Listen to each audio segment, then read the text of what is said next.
Praise the Lord, praise the Lord, praise the Lord. Welcome new beginning church. आज हम जाने वाले हैं कि परमेश्वर की चार पर्दे के बीच में जो दुनिया है। इससे पहला कि आपको मैं परमेश्वर के कुछ ऐसे बाइबल के रहस्य बताऊं, आप पहला ये वीडियो देखिए।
क्या आप जानते हैं कि परमेश्वर ने जो पुराने समय में जो तंबू बनाया था, जब आप बाइबल इब्रानियां पढ़ते हैं, इब्रानियां की पुस्तक 10-11 में बाइबल कहती है, जो प्रतिबिंब, जो शैडो, बाइबल कहती है यीशु मसीह को दर्शाया गया।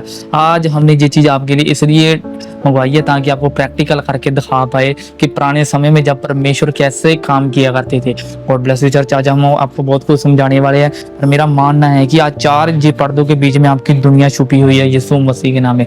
जैसे ही आप ये चार पर्दों को समझेंगे, लिख के ले जाओ कि आपको जो अगर किसी के ऊपर फैक्ट पड़ रहा होगा कि बाइबल स्टडी ना होने का मतलब कि किसी को घर में प्रॉब्लम होने का, किसी के घर में किसी ऐसी तरह की प्रॉब्लम आ रही है, बट मेरा मानना है कि आपकी जिंदगी इस चार पर्दों के बीच छुपी हुई है। मैं सबसे पहला आपको वो ये पर्दे दिखाना चाहता हूँ। क्या आप जानते हैं कि बहुत सारे लोगों ने जो क्वेश्चन किया है कि यीशु मसीह जो थे ना, कहते हैं कि 12 साल से लेकर 30 साल की उम्र के बीच में कोई भी बाइबल के बीच में रहस्य नहीं पाया गया। वो यीशु मसीह 12 साल कहाँ पर रहे, मतलब कि 12 साल से 30 साल कहाँ पर रहे? क्योंकि बाइबल कहती है जो जहां पर सेवा करना चाहता था ना, बाइबल कहती है उसको 30 साल का होना पड़ता था।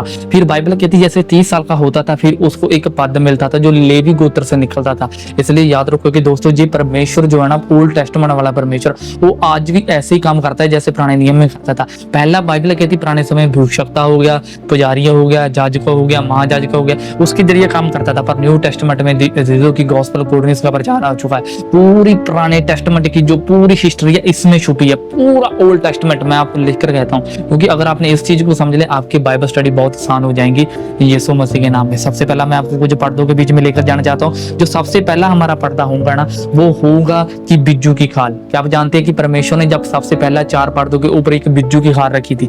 जी बिज्जू की खाल एक ऐसी खाल होती है जो शेर से नहीं डरता। अगर आप बिज्जू की हिस्ट्री निकालेंगे ना, हर एक जानवर, हर एक जंगल में जितने भी है ना जानवर रहते हैं, हर एक शेर से डरता है। पर बिज्जू एक ऐसा जानवर होता है ना जो कदापि भी नहीं डरता है। जी है हमारे यीशु मसीह का साइन, जिसको इसलिए ये बिज्जू की खाल है जो उसका कपड़ा बनाया गया है। जब बाइबल कहती पुराने समय में परमेश्वर ने जो बनाना था, टिम्बराइकल मंदिर बनाना था, बाइबल कहती परमेश्वर ने ये बिज्जू की खाल बनाई।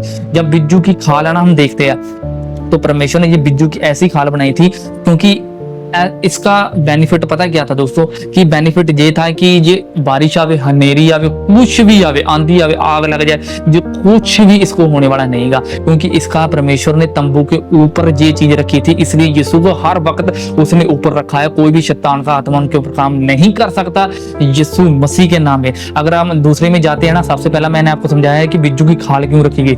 अब दूसरे जाते हैं, दूसरा पता कौन सा होता है? ये होती है मेढ़ों की खाल, ये होती है मेढ़ा, मेमना भी कहा जाता है। जैसे बोलता था यूहन्ना, बोलता कहता वो धरती का, पृथ्वी का मेमना जो पृथ्वी के पार उठा ले जाता, ये मेमने का साइन ठहराया गया, जो यीशु का ठहराया गया। मतलब कि जो तीसरा होता है ना, तीसरा देखो परमेश्वर जो होते हैं ना, जो लोग भी होते हैं, जो इंसानी लोग होते हैं, वो इसको भी देख सकते हैं और इसको भी देख सकते हैं। मतलब कि आपने बिज्जू की खाल भी देख ली और आपने मेढ़ों की खाल भी देख ली, पर वो तीसरी चीज नहीं देख पाते। पता कौन सी? ये वाली चीज। क्योंकि क्यों? जे बकरी के बाल होते हैं। बाइबल कहती है कि जो बकरी के बाल में परमेश्वर ने कहा बनाना, जे बकरी के बाल क्यों परमेश्वर ने हाइड रखी है। अगर आप ध्यान से देखेंगे कि तीसरे नंबर पे क्यों रखा गया है, क्यों बाइबल में बार बार 3 नंबर आता है, पिता पुत्र पवित्र आत्मा का। मतलब क्यों ये चीज दर्ज आती है कि यीशु मसीह, बाइबल कहती है कि 3 साल की सेवकाई थी, क्यों 3 शब्द 3 बार उठा लिया, 3 बार इनकार कर दिया। क्या ये 3 नंबर पे कुछ हाइड किए गई स्टडी है? इसलिए जो लोग होते हैं ना, जो लोग होते हैं वो ऊपर वाले बिज्जू की खाल को भी देख सकते हैं, मेढ़े की खाल भी, वो बकरी के बाल को वो नहीं देख सकते। क्यों नहीं देख सकते? क्योंकि वो पूरी तरह से ढका हुआ है।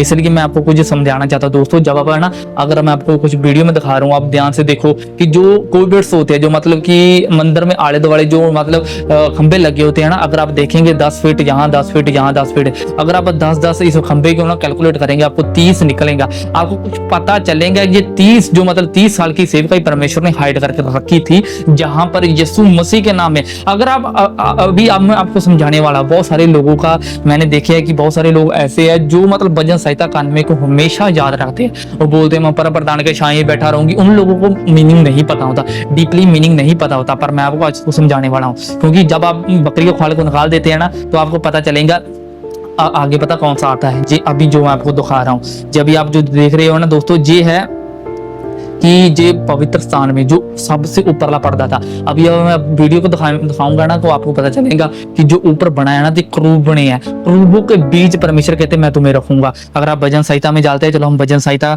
91 उसकी सीधे चलते हैं। भजन संहिता 91 उसकी 4-5 आयत में लिखा गया, सीधा ही लिखा, कहता वह तुझे अपनी पंखों की आड़ में ले लेगा और तू उसकी परों के कहता नीचे शरण पाएगा। हालेलुया। यहाँ पर लिखा गया ना, तो उसके पंखों, जे पंखों की जे अगर आप पर्दा देखेंगे ना, ऊपर पंख बने हैं, ऐसे क्रूब बने हैं, जो क्रूबों के बीच लिखा ना, कहता लिखा, कहता वह तुझे अपनी पंखों की आड़ में ले लेंगे, कहता तू उसके परों के नीचे कहता शरण पाएगा, कहता उसकी सच्चाई तेरे लिए ढाल जिलम ठहरेगी, कहता और तू ना रात के बैर से डरेगा ना उस तीर से जो दिन को उजाड़ता है यीशु मसीह के नाम में। पर यहाँ पर एक चीज फोकस करने वाली है दोस्तों, पता कौन सी है? यहाँ पर चीज लिखी है ना, तू रात के बैर से ना डरेगा। पता आपको क्या? जब आप ध्यान से देखेंगे ना, जो मैं आपको अभी दिखा रहा हूँ, जहाँ पर वाचा का संदूक पड़ा होता था, बाइबल कहती है ना, अगर कोई भी इंसान होता था ना, अगर कोई गुनाह करता था, वो इस मतलब मार्ग से प्रवेश करता था। जब प्रवेश करता था ना, वो अपनी कुर्बानी लेकर आता था, वो अपने जाजक को दिखाता था, उसका ब्लड लेकर, जो जाजक महापवित्र, जो बाइबल कहती है 9 मंथ किसी ने कोई भी पाप नहीं, वो अंदर ब्लड लेकर जाता। अगर वो पवित्र होगा, अगर वो अपवित्र होगा, बाइबल कहती है वो यहाँ ही मर जाता था, वो आगे नहीं जा पाता था। क्योंकि जहाँ पर 3 पड़ाव रखे हैं, मतलब कि एक कहते हैं कि स्थान, एक कहते हैं पवित्र स्थान, एक कहते हैं अति पवित्र स्थान। मतलब इसको बोलते हैं राह हक सच्चाई। यीशु ने बोला राह हक सच्चाई जीवन मैं ही हूँ, यीशु मसीह के नाम में। इसलिए याद रखो कि दोस्तों, यहाँ पर बहुत ही हिस्ट्री छुपी हुई है। लिखा है ना, तू रात के बैर से न डरेगा। क्यों परमेश्वर ने यहाँ पर लिखा? क्योंकि यहाँ पर मुनराहा चल रहा होता। पुराने समय में मुनराह का कोई भी मतलब कह सकते हैं कि मुनराह जो एक ऐसी चीज पाई गई है ना, पुराने समय में एक लाइट नहीं होती थी, मुनराह की यूज की जाती थी। वहां पर जो चीज लिखी गई है ना, ये चीज लिखे तू रात के बैर से न डरेगा। अगर आप ध्यान से पढ़ेंगे, कहता कोई भी तीर, अगर भजन संहिता 91 उसकी 4-5 आयत में लिखा है, तू रात के बैर से ना डरेगा और ना उस तीर से जो दिन को उजाड़ती है। अगर आप इस पवित्र स्थान में पहुंच गए दोस्तों, होगा पता है कि हम महापवित्र स्थान में पहुंच गए,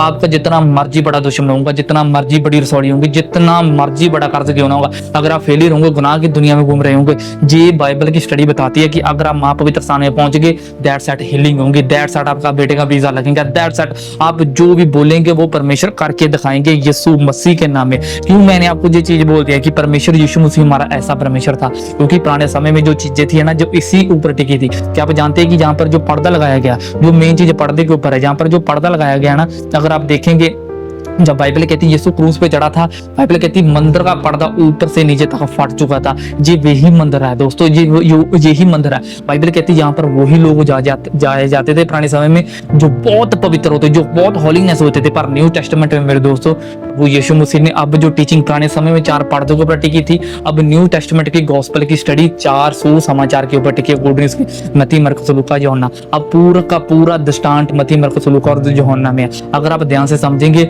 बाइबल कहती है जब यीशु ने ये पर्दा फाड़ दिया था ना, बहुत सारे लोगों का कहना ये है कि अभी भी ये पर्दा है। मेरे दोस्तों नहीं, मैं आपको पहले ये चीज समझा दूं कि ये जो पर्दा है ना, पर्दे के पीछे परमेश्वर और वहां वाचा का संदूक है, जहां से आदम और हव्वा को निकाल दिया गया था। आज आप वही आदम और हव्वा वाली जिंदगी के पास आने वाले हो यीशु मसीह के नाम में। मेरा विश्वास है कि दोस्तों, जो अभी आप ये चीज देख रहे हो, अगर मैं आपको कुछ ड्रोन की सहायता से अगर मैं आपको दिखाऊं, अगर जैसे तंबू बना दिए, जब बाइबल कहती है कि बादल होता था, बादल घेरे रखता था, तो जहां पर बादल बाइबल कहती खड़ जाता था, वहां पर बोलते थे परमेश्वर जहां पर ही तू डेरे लगाना, ऐसा डेरा लगता था। इसकी आले दुआले जो चीज होती है ना, चांदी की होती है। चांदी का मीनिंग पता क्या होता है? कि मतलब कि किसी पुराने समय में लोगों को छुड़ाना था, चांदी देनी पड़ती थी, मतलब कि मुक्ति। अब बाइबल कहती है कि आपकी जो छुटकारा लहू, बाइबल कहती सोने और चांदी से नहीं, मसीह से रकत से हुआ। क्योंकि पुराने समय में छुटकारा देने के लिए चांदी का यूज किया जाता, पर न्यू टेस्टामेंट में मसीह ने अपने रक्त के द्वारा तुम्हें छुड़ाया है यीशु मसीह के नाम में।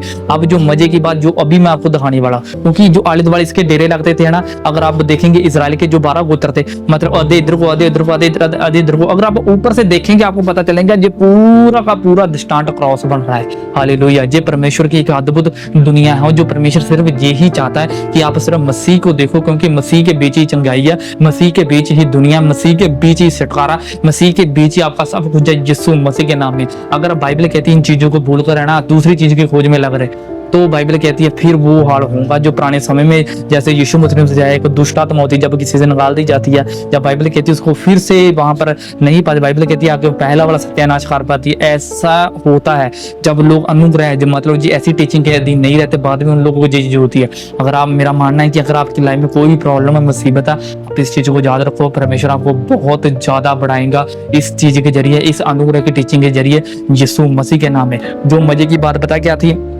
परमेश्वर ने बोला था तू 10 पर्दे बनाना, पर अगर आप निर्गम की पुस्तकों में देखेंगे, निर्गम अगर ध्यान से पढ़ेंगे, उसमें लिखा परमेश्वर कहते हैं तू 11 पर्दे बनाना। अब 11 पर्दे परमेश्वर ने क्यों बोल दिया तू 11 बनाना? क्या आप जानते हैं कि 5 नंबर अनुग्रह का और 6 नंबर जो है ना इंसानों का होता है। जब 6-5 बना लीजिए तब 11 बनता है। परमेश्वर कहते हैं इंसानों की मुक्ति के लिए अनुग्रह आएगा यीशु मसीह के नाम में। इसलिए गॉड ब्लेस यू चर्च, मेरा विश्वास है जो अभी मैंने आपको समझाया ना, आप इस चीज को याद रखो कि जैसे एक तीमुथियुस की पुस्तक बोलती है ना, हे मेरे प्रिय पुत्र, अगर तू इन शिक्षा को अगर तू संभाल के रखे, अगर चित्त से लगा कर रखे, ऐसा करने से तेरी आत्मिक उन्नति होंगी यीशु मसीह के नाम में। God bless you, praise the Lord.